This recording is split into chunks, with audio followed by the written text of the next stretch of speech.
Well. It's the detective. Tracking down another wayward husband to his mistress. Why? Someone stand you up? You trying that, what do you call it? Evasive language on me? And who are you, huh? Valentine's new dick in training?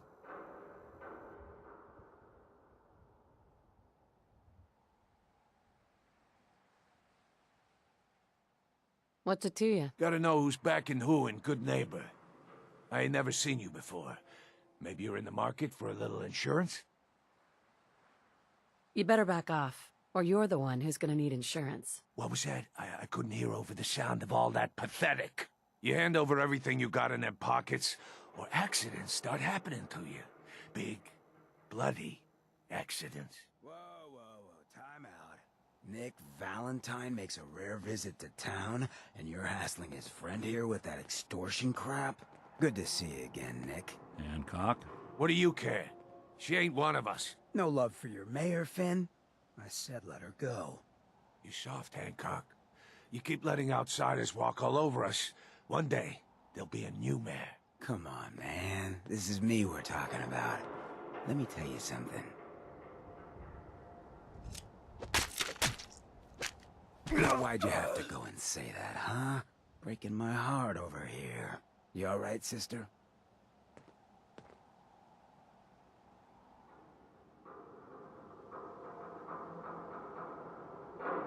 It's not every day I get mugged and witness a murder right in front of me. You obviously haven't been living it up enough, but we won't judge you for that. Good neighbors of the people, for the people. You feel me?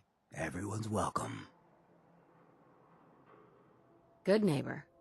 That what you call this place? That's right.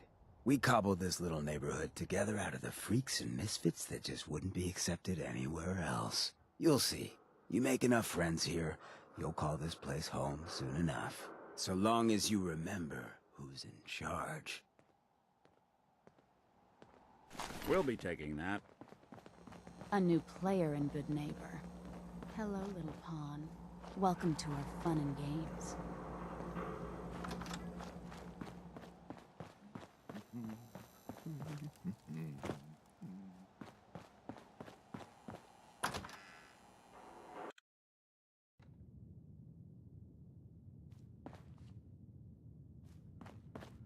Well, Mr. Valentine, I thought you had forgotten about little old me.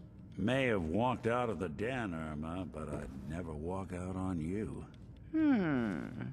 Amari's downstairs, you big flirt. Here for Amari? She's downstairs. Irma. Whatever you and Nick are up to, I don't need to know. Just don't let the big metal softy hurt himself, all right?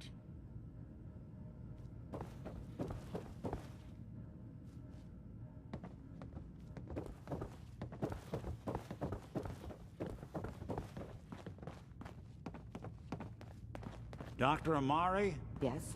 Wait, I know you. You're on the railroad. What's this all about?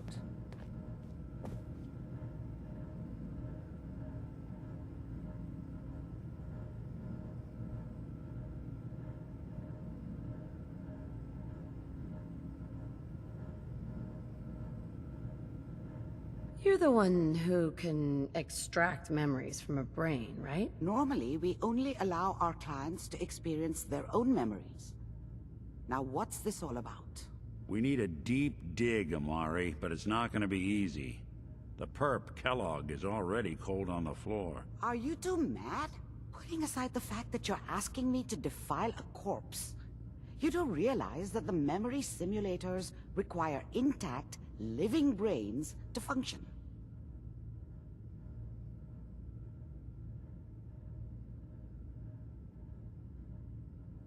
Technically, the corpse was defiled already. This dead brain had inside knowledge of the Institute, Amari.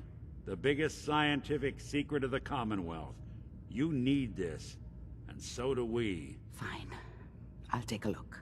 But no guarantees. Do you have it with you?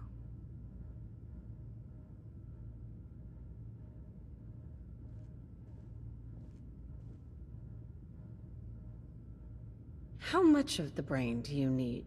exactly? That is not an encouraging question. I suppose I'll have to make do with whatever you can find.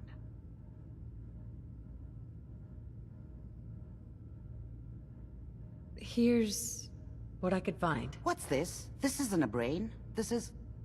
Wait, that's the hippocampus. And this thing attached to it? A neural interface? Those circuits look awfully familiar. I'm not surprised. From what I've seen, all Institute technology has a similar architecture.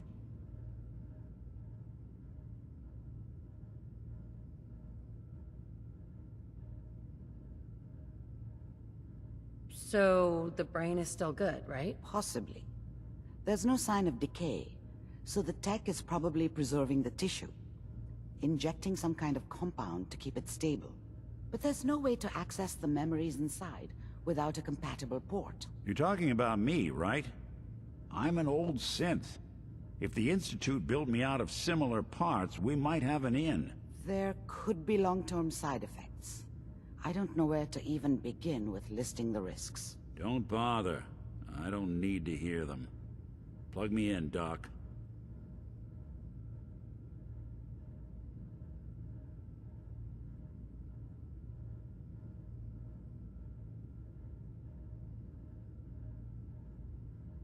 You really think this'll work, Nick? No idea.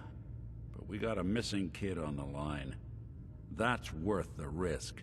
Whenever you're ready, Mr. Valentine, just sit down. If I start cackling like an old grizzled mercenary, pull me out, okay? Let's see here. I need you to keep talking to me, Mr. Valentine. Any slight change in your cognitive functions could be dire. Are you feeling any different? There's a lot of flashes. Static. I can't make sense of any of it, Doc. That's what I was afraid of. The mnemonic impressions are encoded. It appears the Institute has one last failsafe. There's a lock on the memories in the implant.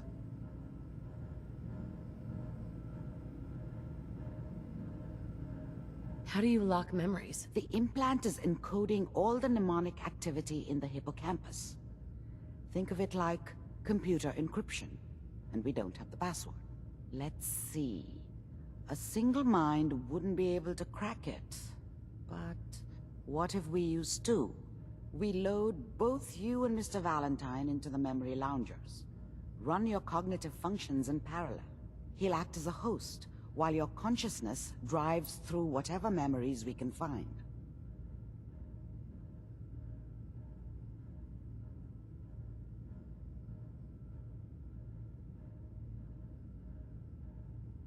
Any idea of what I'm gonna see in there? I have no clue. But considering we only have a single piece of the medial temporal lobe and not the whole brain, I doubt it'll be cohesive. All right, let's get started. Just sit down over there and keep your fingers crossed. See you on the other side.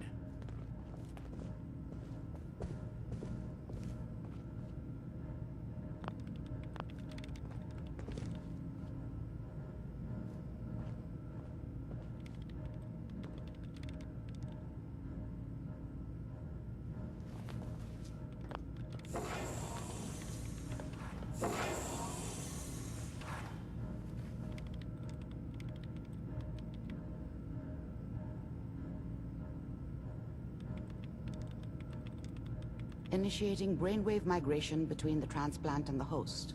Mnemonic activity coming from the transplant. It's degenerated, but it's there. We're going to load you into the strongest memories we can find. They might not be stable. Just hold on.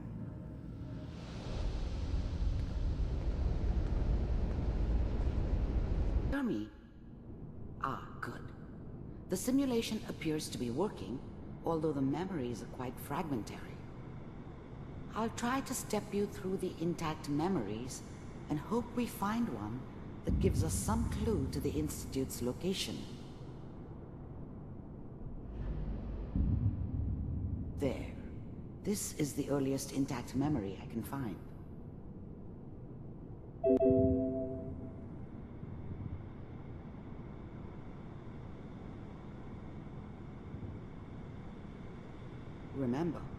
you are experiencing these memories as Kellogg.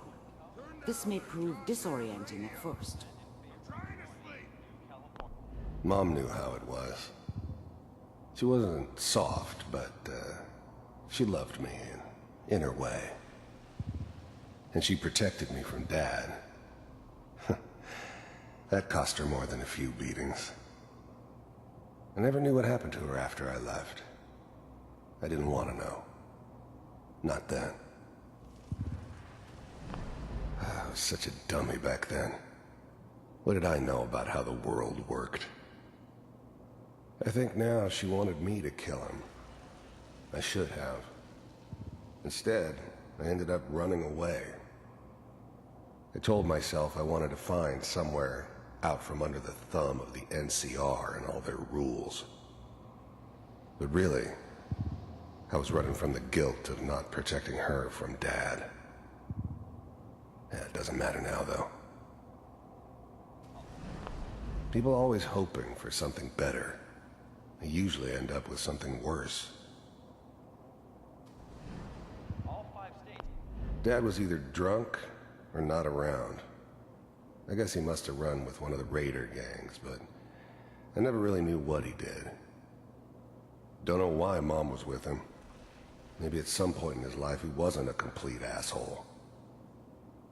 Now signed on, which means that as of this moment, we are all citizens of the new California Republic. I'm sure that's gonna take some getting used to for a lot of people. What a joke. What's it mean, Mom? Nothing, Connie. People like to talk and hope someone else is going to keep them safe. Teacher at school said the NCR would bring back the good old days. Like before the big war. Don't you listen to that twaddle. I'm going to stop singing you if that's what they're teaching you. I'm going out. Where the fuck did you put my boots? Listen to me, Connie. You take this. You're old enough. You're the man of the family now.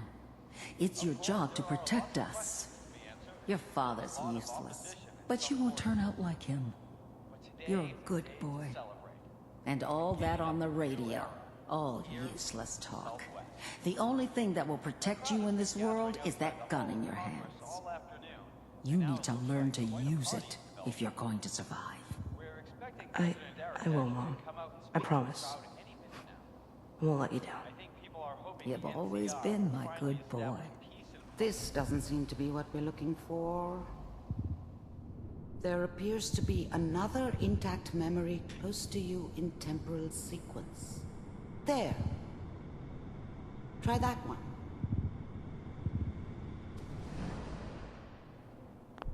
The thing about happiness is you only know you had it when it's gone. I mean, you may think to yourself that you're happy, but you don't really believe it. You focus on the petty bullshit or next job or whatever. It's only looking back, by comparison with what comes after, that you really understand that's what happiness felt like. I was the worst thing that ever happened to her. If she'd never met me, she'd have stayed in the hub, maybe hooked up with someone who didn't kill people for a living. Probably been happier than she was with me. Almost certainly lived longer. Whatever made me think that a guy like me should have a daughter? No, I never deserved her. Not for 1 second. It's gonna be fine. You'll see. But we don't know anybody here. And now, with the baby? Come on, Sarah. You've got to give it a chance. I finally got steady work with a good outfit. Nothing like that in the NCR these days. No, I'm not saying this was a mistake. I'm just... Are you sure these guys know what they're doing? They seem kinda green. I know. But that's where I come in. Just wait. In a few years, I'll be running my own crew. As soon as I make the connections I need. Then I can give you anything you want. And little Mary, too. I never worried about you before. Must be my mama instincts kicking in. Who knew I had those, huh? Come on, you're great with her. And you don't need to worry about me. Most of it's just running security for the she. A lot of standing around looking tough. No, they sure picked the right person for that job. Listen, it's gonna be great here. See this? This is what's gonna keep you and Mary safe. I promise. I know, Connie. I'm sure we're gonna be really happy here. We are. You'll see. That's okay. I got her. Let's keep looking. I'll connect you to the next intact memory.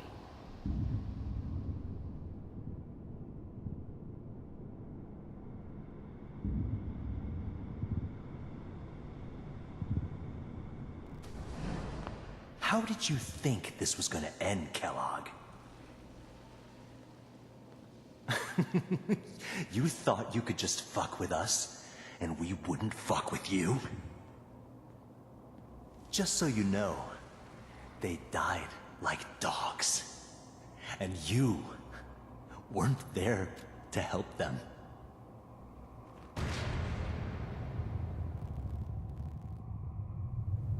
I found another memory to try. I'll connect you.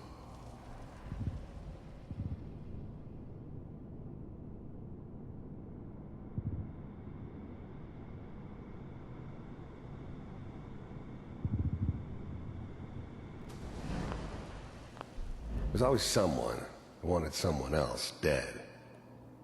Sometimes just roughed up, but dead was usually what they wanted. Sometimes they thought they could cheat me. That was usually only when I first arrived somewhere. Didn't matter to me. They just took it as part of the job. Little extra thrown in for free. I always got paid in the end. One way or another. There was always a job for someone like me. Didn't matter what it was.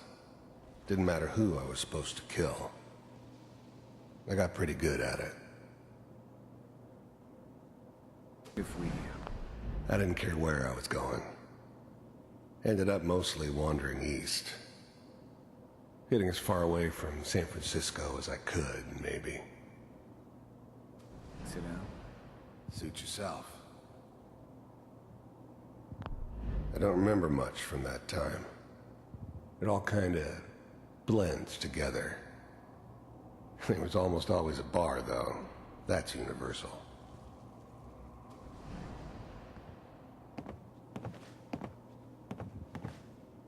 So, I hear you'll take care of people's problems.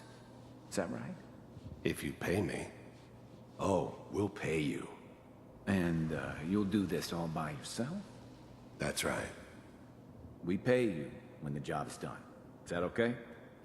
That's the way you want to do it? So who do you want dead? Well, it's like this. There's his family. Lives down the creek a ways. Well, we seem to be getting closer. Try this next one.